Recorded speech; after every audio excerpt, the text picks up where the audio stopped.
12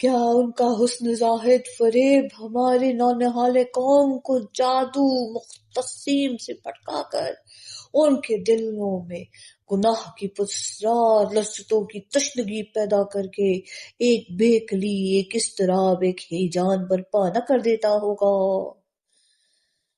اس موقع پر ایک رکن بلدیہ جو کسی زمانے میں مدرس رہ چکے تھے اور اعداد و شمار سے خاص شغف رکھتے تھے بول اٹھے، صاحبان واضح رہیے کہ امتحانوں میں ناکام ہونے والے طلبہ کا تناسب پچھلے 5 سال کی نسبت دوڑا ہو گیا ہے۔ ایک رکن جو چشمہ لگائے تھے اور ہفتہ وار اخبار کے مدیر اعزازی تھے، تقریر کرتے ہوئے کہا، حضرات، ہمارے شہر سے روز بروز غیرت، شرافت، مردانگی، نیکوکاری اور پرہیزگاری اٹھتی جا رہی ہے۔ اس کے بجائے بے غیرتی، نامردی، بزدلی، بدمعاشی، چوری اور جعل سازی کا دورہ ہوتا جا رہا ہے۔ منشیات کا استعمال بڑھ گیا ہے۔ قتل و غارت گری، خودکشی اور دیوالیہ نکلنے کی وارداتیں بڑھتی جا رہی ہیں۔ اس کا سبب محض ان کا ناپاک وجود ہے، کیونکہ ہمارے بھولے بھالے شہری ان کی زلف گراگیر کی اسیر ہو کر ہوش و خرد کھو بیٹھی ہے اور ان کی بارگاہ تک رسائی کی زیادہ سے زیادہ قیمت ادا کرنے کے لیے ہر جائز ناجائز طریقے سے زر حاصل کرتے ہیں۔ بعض اوقات وہ اس صحیح و کوشش میں جامع انسانیت سے باہر ہو جاتے ہیں اور قبائح انفعال کا ارتکاب کر بیٹھتے ہیں۔ نتیجہ یہ ہوتا ہے کہ وہ جان عزیز ہی سے ہاتھ دھو بیٹھتے ہیں یا جیل خانوں میں پڑے رہتے ہیں۔ ایک پینشن یافتہ معمر رکن جو اس وسیع خاندان کے سرپرست تھے اور دنیا کا سرد و گرم دیکھ چکے تھے اور اب کشمکش حیات سے تھک کر باقی ماندہ عمر سستانے اور اپنے اہل و عیال کو اپنے سایہ میں پنپتا ہوا دیکھنے کے متمنی تھے، تقریر کرنے اٹھے۔ ان کی آواز لرزتی ہوئی تھی اور لہجہ فریاد کا انداز دیے ہوئے تھا۔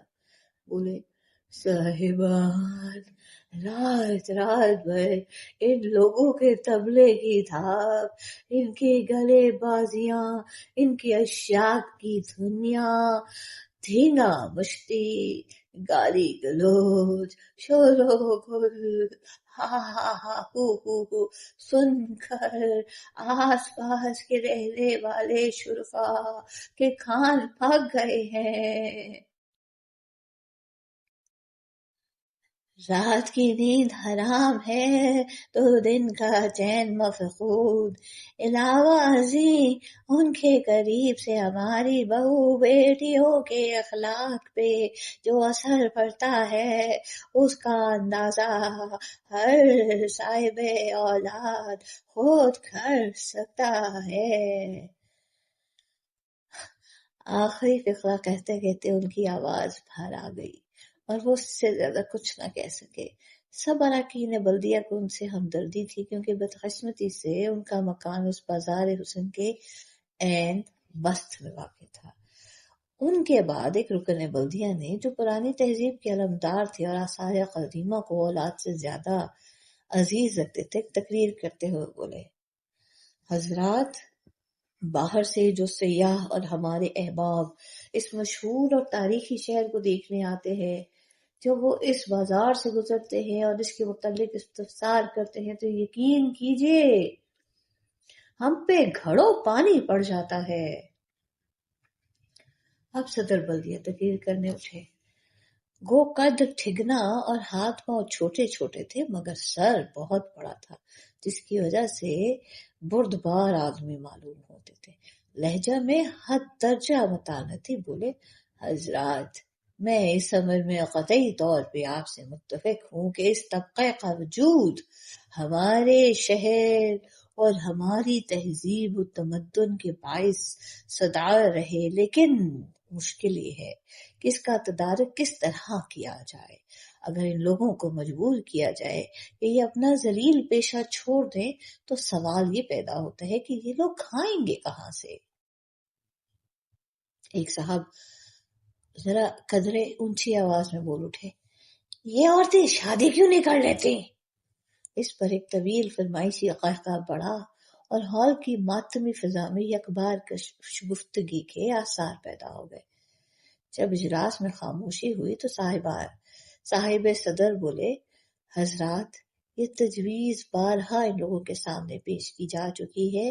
اس کا ان کی طرف سے یہ جواب دیا جاتا ہے کہ آسودہ اور عزت دار لوگ خاندانی حرمت و ناموس کے خیال سے انہیں اپنے گھروں میں گھسنے نہ دیں گے، اور مفلسی اور ادنا طبقہ کے لوگوں کو جو محض ان کی دولت کے لیے ان سے شادی کرنے پر آمادہ ہوں گے، یہ عورتیں خود منہ نہیں لگائیں گی۔